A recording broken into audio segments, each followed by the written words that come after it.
Assalamualaikum warahmatullahi wabarakatuh.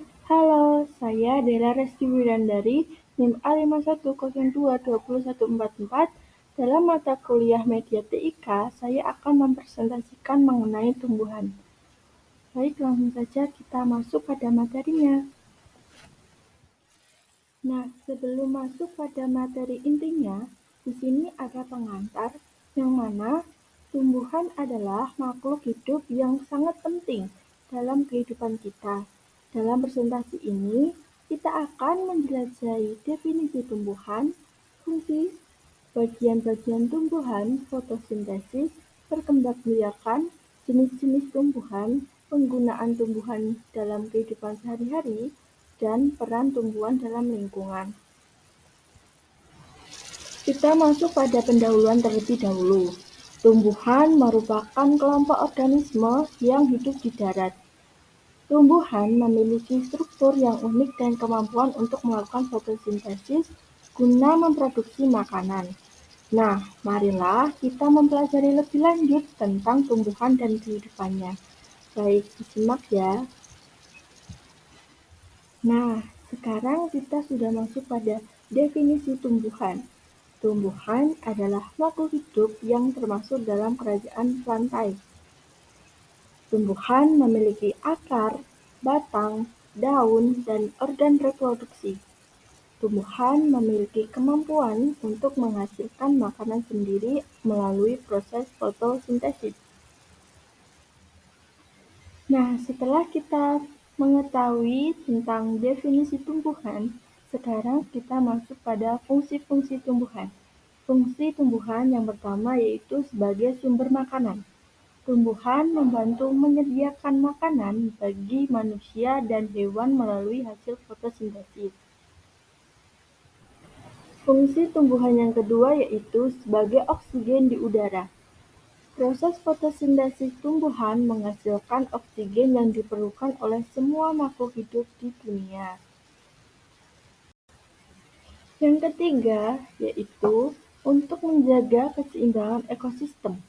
Tumbuhan berperan penting dalam menjaga keberlanjutan ekosistem dengan menyediakan tempat tinggal dan makanan bagi hewan serta menyerap karbon dioksida. Nah, setelah kita membahas mengenai fungsi-fungsi dari tumbuhan, selanjutnya kita akan mengenal bagian-bagian dari tumbuhan. Bagian-bagian dari tumbuhan terdiri dari akar.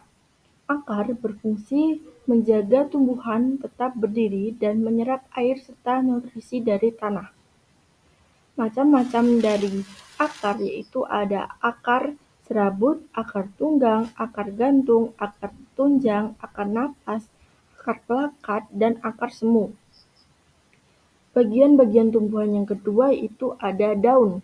Daun sebagai tempat utama fotosintesis terjadi dan juga berperan dalam mengatur penguapan air dalam tumbuhan.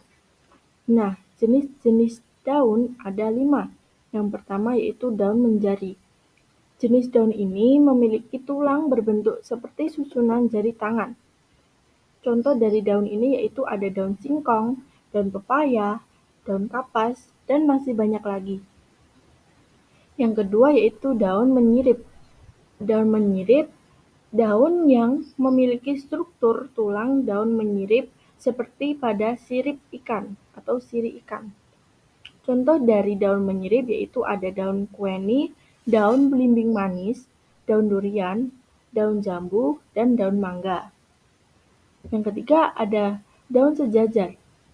Daun sejajar merupakan daun dengan bentuk tulangnya bergaris-garis yang sejajar.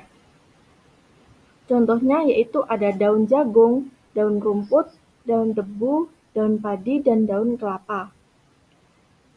Jenis daun yang keempat yaitu daun melengkung. Daun melengkung merupakan daun yang memiliki tulang daun berbentuk seperti garis-garis melengkung dengan ujung-ujung tulang dan daun yang terlihat menyatu. Contohnya yaitu daun waru, daun gadung, daun genjer, dan daun sirih. Yang terakhir yaitu daun berduri. Daun berduri ini terlihat tajam seperti duri. Nah, tanaman dengan daun berduri biasanya memiliki stomata yang cekung, di mana fungsinya untuk mengurangi penguapan. Contohnya dari daun duri ini, yaitu ada daun kaktus, daun lidah buaya, dan daun bougainville. Bagian tumbuhan yang ketiga yaitu ada batang. Batang memberikan struktur dan dukungan serta mengangkut air dan nutrisi ke daun dan bagian-bagian tumbuhan lainnya. Nah, di sini ada jenis-jenis batang. Yang pertama yaitu batang basah. Batang basah adalah batang yang lunak dan berair. Contohnya seperti pada pisang dan bayam. Yang kedua yaitu ada batang berkayu. Batang berkayu adalah batang yang umumnya kuat dan keras. Contohnya yaitu ada sigaduri. Yang ketiga yaitu ada batang rumput. Batang rumput adalah batang yang tidak keras. Selain itu, batang rumput juga memiliki ruas-ruas yang nyata dan sering sekali berongga. Contohnya pada tanaman padi dan pada rumput. Yang terakhir yaitu ada batang mendong. Batang mendong ini sama seperti batang rumput, akan tetapi memiliki ruas-ruas yang lebih panjang. Contohnya seperti tanaman nulingi dan tumbuhan seperti teki. Yang keempat, bagian-bagian tumbuhan yaitu ada bunga. Bunga, tempat terjadinya perkembangbiakan tumbuhan melalui pembentukan biji atau spora. Nah, sekarang kita akan membahas mengenai fotosintesis. Apa sih fotosintesis itu? Fotosintesis adalah proses di mana tumbuhan menggunakan energi matahari, air, dan karbon dioksida untuk menghasilkan glukosa sebagai sumber energi. Oksigen merupakan produk sampingan dari proses fotosintesis ini. Selanjutnya yaitu ada proses fotosintesisnya. Yang pertama yaitu ada penyerapan cahaya matahari. Tumbuhan menyerap energi cahaya matahari melalui daun untuk memulai proses fotosintesis. Proses fotosintesis yang kedua yaitu ada pengambilan karbon dioksida. Daun tumbuhan mengambil karbon dioksida dari udara melalui stomata. Yang ketiga yaitu ada produksi gula dan oksigen. Melalui reaksi kimia dalam kloroplast, tumbuhan mengubah karbon dioksida dan air menjadi gula atau glukosa dan oksigen.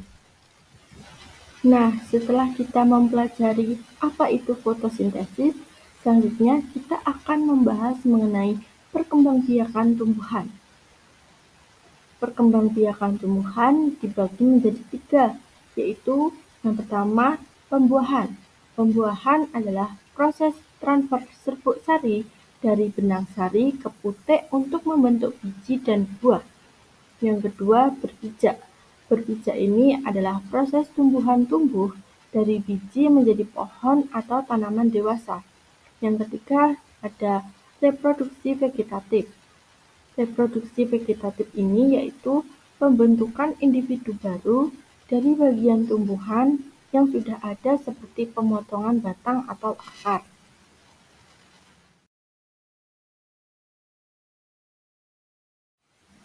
Setelah kita mempelajari mengenai perkembangbiakan tumbuhan, selanjutnya kita akan membahas mengenai jenis-jenis tumbuhan. Yang pertama yaitu ada tumbuhan berbunga. Tumbuhan yang memiliki bunga dan biji seperti mawar, anggrek, dan melati. Yang kedua itu ada tumbuhan paku. Tumbuhan yang tidak berbunga dan bereproduksi dengan menggunakan spora. Contohnya paku-pakuan dan lumut kerak. Jenis tumbuhan yang ketiga yaitu ada tumbuhan pohon. Tumbuhan pohon yaitu tumbuhan berkayu yang tingginya melebihi 2 meter, seperti pohon mangga, pohon kelapa, dan raksasa seperti sequoia dan redwood. Yang keempat yaitu ada tumbuhan akuatik. Tumbuhan akuatik adalah tumbuhan yang tumbuh di air atau di daerah yang sering tergenang air seperti teratai, rumput laut, dan enceng gondok. Selanjutnya, kita akan membahas mengenai penggunaan tumbuhan dalam kehidupan sehari-hari. Penggunaan tumbuhan dalam kehidupan sehari-hari ini, yang pertama bisa digunakan sebagai makanan. Tumbuhan memberikan berbagai macam makanan seperti sayuran, buah-buahan, dan biji-bijian. Digunakan sebagai pakaian, bahan serat tumbuhan digunakan untuk membuat kain seperti kapas dan sutra. Penggunaan tumbuhan di kehidupan sehari-hari dapat digunakan untuk membuat rumah dan furnitur. Kayu dari pohon digunakan untuk membangun rumah dan membuat furnitur. Furnitur seperti kursi, meja, lemari, dan lain-lain. Yang selanjutnya, penggunaan tumbuhan di kehidupan sehari-hari untuk obat-obatan tradisional. Tumbuhan digunakan dalam pengobatan tradisional untuk menyembuhkan berbagai penyakit. Yang terakhir, kita akan membahas mengenai peran tumbuhan dalam lingkungan. Peran yang pertama yaitu sebagai produksi oksigen. Tumbuhan menghasilkan oksigen melalui proses fotosintesis yang diperlukan oleh makhluk hidup lain untuk bernafas. Yang kedua yaitu sebagai penghuni habitat. Tumbuhan memberikan tempat tinggal dan makanan bagi banyak organisme, seperti menyediakan habitat yang penting untuk ekosistem. Yang ketiga yaitu ada reproduksi vegetatif. Pembentukan individu baru dari bagian tumbuhan yang sudah ada, seperti pemotongan batang atau akar. Peran tumbuhan dalam lingkungan yang keempat yaitu sebagai dasar rantai makanan. Sebagai produsen, tumbuhan berperan penting dalam rantai makanan sebagai sumber energi bagi hewan herbivora dan karnivora. Peran tumbuhan yang terakhir yaitu sebagai pencegahan erosi tanah.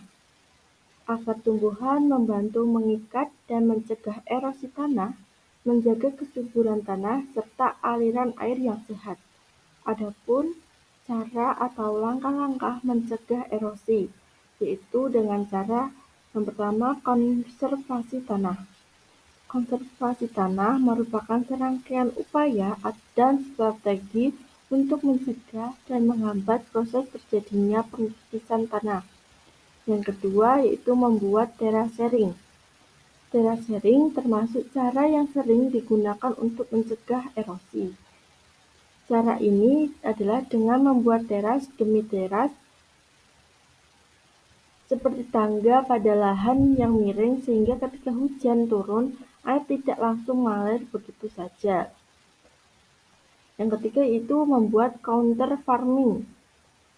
Counter farming adalah sistem penanaman berdasarkan garis kontur suatu tanah sehingga sistem perakaran tanaman jadi semakin kuat sehingga bisa menahan tanah ketika terjadi hujan deras.